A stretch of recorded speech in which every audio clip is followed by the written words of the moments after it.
Hey guys, it's Tara the teacher preacher here. Hope you guys are doing well. Hope you brought your cup of coffee. I've got mine ready to go. Yes, I do drink my coffee with a straw. My family makes fun of me for it all the time, but I just don't want the coffee to sit on my teeth and stain them, so I drink it with a straw. So join me with your straw if you would like. So today what I'm going to be talking to you about is, I'll drink coffee there, bargaining with God. Yes. So let's get started. Well, the other day I was at work and one of the students came to me and she was like, "So Mrs. Ackerman, who's your favorite student?" And I'm like, "Oh, honey, I love you all so very much. I just love you all. You have different special things about you all and they all just make you perfect. So I just love you all." And she goes, "Yeah, I thought you were going to say that, but who's your favorite?" And I just smiled at her and I said, "Honey, I just love you all. I don't have a favorite.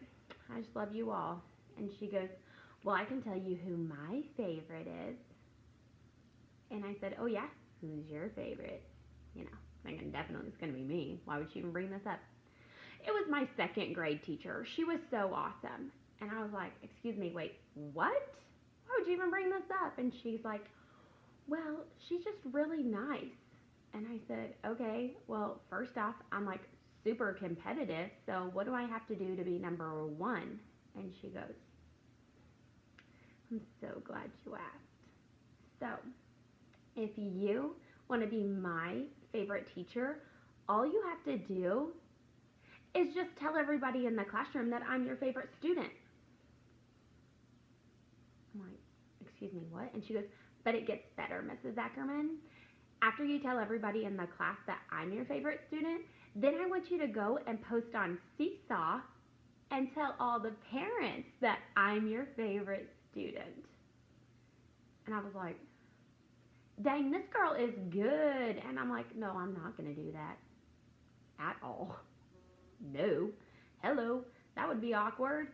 So Seesaw's an app that we use that we connect with our parents, and it has all the students on there, it has all the parents on there, and it shows activities that the students are doing in the day. So yeah, like, no, all the parents can see that. No. And I was like, I guess I'll just be a happy second. She's like, third. Okay, I'll be a happy third. Thanks. Have a great day. You're definitely not my favorite now. Okay, just kidding. But anyway, so how many times, though, do we do that with God? How many times do we bargain with God? And we say, you know, "God, I have a loved one that's sick, dying, God. God, if you heal them, God, I'll serve you. I'll do what you want, God, if you do this for me.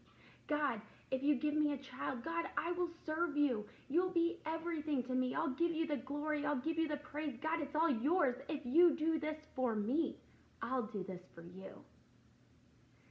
There's so many times in life that we do that. And in Matthew 7:11, so chapter 7, verses 7 through 11, it says, "Don't bargain with God. Be direct. Ask for what you need."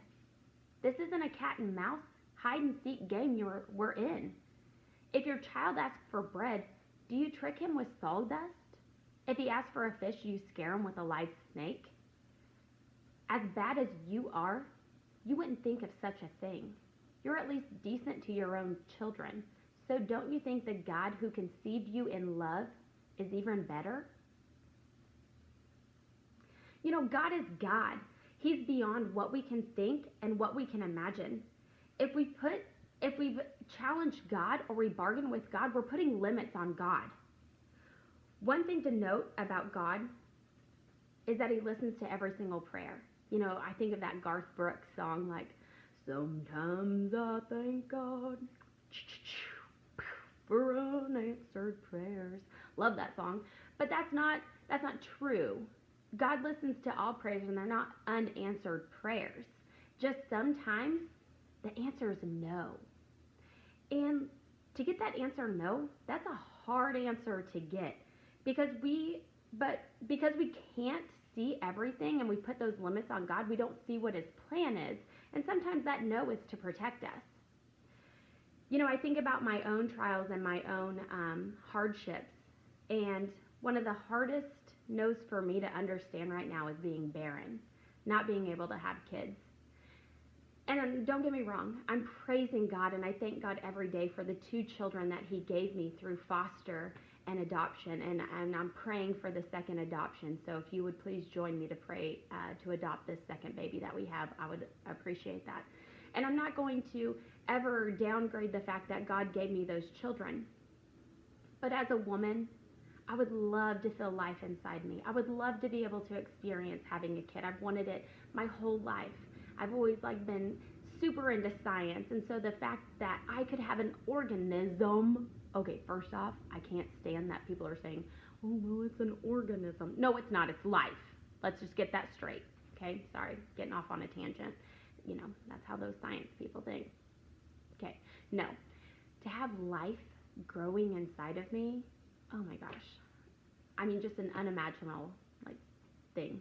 Awesome. Awesome. Awesome. But the fact that a no's been placed on that for me is a really hard pill to swallow. A pill that keeps an ache in my heart. I won't lie to you. These children that I have fill me with so much joy. But just knowing that there's a no that I can't do, like I said, I'm a competitive person. Saying no is not something I'm used to. So having that's a hard pill to swallow. It's a pill that I cry. I cry out to God all the time. I'm fighting right now not to cry to you guys. I'm an ugly crier, so praise Jesus, it's not happening right now. But I tell you a little story real quick. When I turned 16, I was in a terrible car accident. Walked away just fine, thank Jesus. Totaled my car, flipped it, rolled it a few times. So, a bad car wreck. I was totally fine, like I said. Paramedics came. I did go to the hospital to get checked out. They sent me home. I was good. A week later, I started having a little bit of pain in my lower back. I went to my doctor, and they said, you probably just pulled some muscles in your car, in your wreck that you had. And I said, okay, that makes sense. I'm 16, I don't know. Okay, as a doctor, I believe anything you say. So then they did recommend me to go to a chiropractor. Since I was a cheerleader and I had to stunt, I based, so I lift my best friend, Taylor, up. So, #memories. Anyway, so every Friday I would go to the chiropractor to get my back aligned so then that night I could stunt.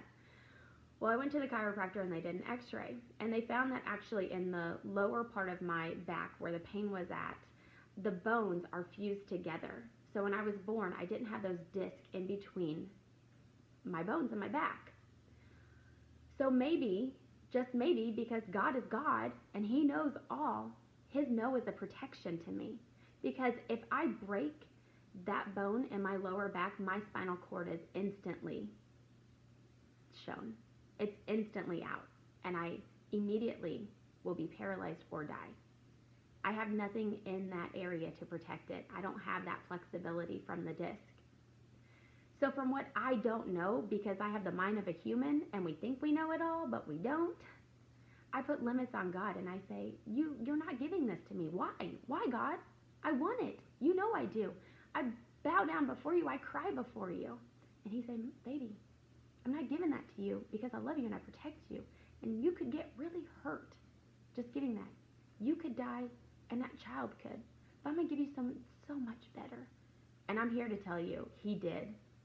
Look at this. I'm all red because it's this is a really touching moment for me. It's hard for me. Hard. But he did give me something so much better.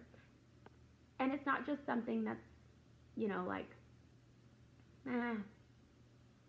a happy third. No.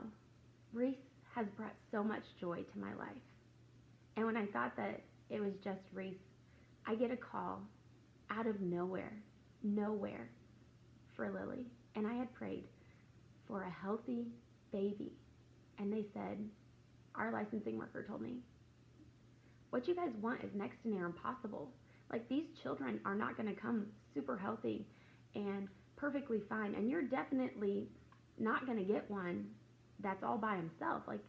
Getting just a baby with no siblings, that's next to near impossible. You're going to be on the list for a while. Well, I'm here to tell you right now that our process moved faster than anybody in the system has ever seen. They were in awe the whole time during Reese's adoption, when we got him through the adoption process, in awe. And I said, that's because God was behind this. God has a plan. And now God has another plan. And pray for Lily. She's a beautiful baby girl. We love her. She's 2. She's spunky. Oh my gosh. Attitude. Like, whew. Pray for me. Pray for me. But we're just praying that we get to adopt her. We love her. So as I look at this girl in my classroom, and I think of what she was trying to do to me and how she's good, I still love her. I still see her as this beautiful child of God. And if I can see her in my eyes that way, how great does God see you and love you, even though he's told you no? Baby, you're beautiful. You're a child of God. Now I'm going to do things a little bit different. This is something that actually our church does at the end of each service. I absolutely love it. It's biblical. It's actually found in Numbers. It's Numbers chapter 6, verses 24 to 26. It's actually, God gave this to Moses to give to Aaron to say over the people of Israel. And it is, may the Lord bless you and protect you. May he smile on you and be gracious to you. May he show you his favor and give you his peace. I love you guys. You're awesome. I'll see you next week.